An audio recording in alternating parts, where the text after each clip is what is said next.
एक और शर्मनाक आंकड़ा भी है।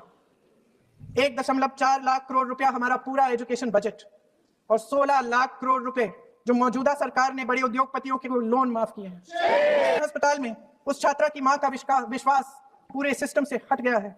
उसी तरह देश के युवाओं का भरोसा इस पूरे सिस्टम से टूट चुका है। और जब इस तरह देश के भविष्य हमारे युवा निराश होकर सरकार और सिस्टम से अपना भरोसा हटा देते हैं, तो उस भरोसे को फिर से बनाने के लिए सिस्टम के अंदर से जवाब नहीं ढूंढा जा सकता। उसके दायरे से बाहर निकलना पड़ता है, नए सिरे से ठोस प्रयास करने पड़ते हैं। अफसोस की बात यह है अध्यक्ष महोदय कि इतना हो जाने के बाद भी आदरणीय प्रधानमंत्री महोदय जी और उनके साथी इस सच्चाई को समझ नहीं पा रहे हैं।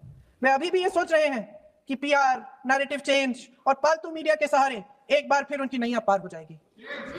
परसों शिक्षा मंत्री जी ने शर्मनाक परिस्थितियों में अपना इस्तीफा दिया और कल यहीं मकर द्वार पर मेरे सत्ता पक्ष के सांसदों ने जिंदाबाद के नारे चिल्लाते हुए उनका संसद में ऐसे स्वागत किया जैसे मानो कोई सुपरस्टार पहुंच गए हैं।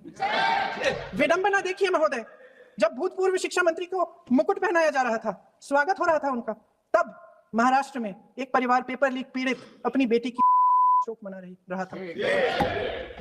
आपकी सरकार ने देश के करोड़ों छात्रों को क्या संदेश दिया? आपको किस बात का गौरव है, किस बात का अभिमान है? ये कौन सा अहंकार है? जहां आंखों में शर्म होनी चाहिए वहां बेशर्मी और स्वागत के नगाड़े बजाए रह रहे हैं।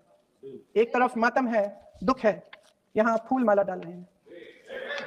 कोई आप पर कैसे यकीन करे? प्रधानमंत्री महोदय जी ने नया शिक्षा मंत्री चुना, एक ऐसे व्यक्ति को इस पद पर आसीन किया जिसने एक गर्भवती महिला के बलात्कारियों की रिहाई पर अपनी सहमति व्यक्त की, खुशी जताई। देश की करोड़ों लड़कियों को प्रधानमंत्री जी ने क्या संदेश दिया? सर, अखबारों में है, अखबार में नहीं। मेरा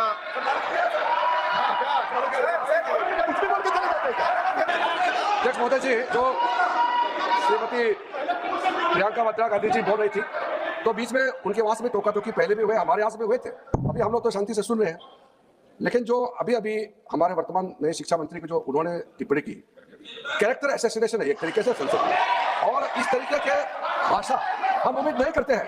मैं इसमें प्रहलाद जोशी जी ने भी खुद कहा है, एक तो उन्होंने प्रियंका जी ने जो गलत बात कही है उसको रिकॉर्ड से हटा दिया जाए। दूसरा इस तरह का भाषा का इस्तेमाल ना करें। आपने डिबेट से पहले आपने अपील किया कि संसद में डिबेट का स्तर को नहीं गिराने चाहिए। उनके बाद जोशी जी ने बिल्किस बानो के बलात्कारियों की रिहाई पर जो बयान दिए उसका प्रमाण मैं आपको दे दूंगी, मैं भेज मैं ऑथेंटिकेट करूंगा। स्पीकर का डायरेक्शन 115, उनको पहले ऑथेंटिकेट करने के लिए। एक ऐसे विधेयक में संशोधन पर डिबेट कर रहे हैं जो 2024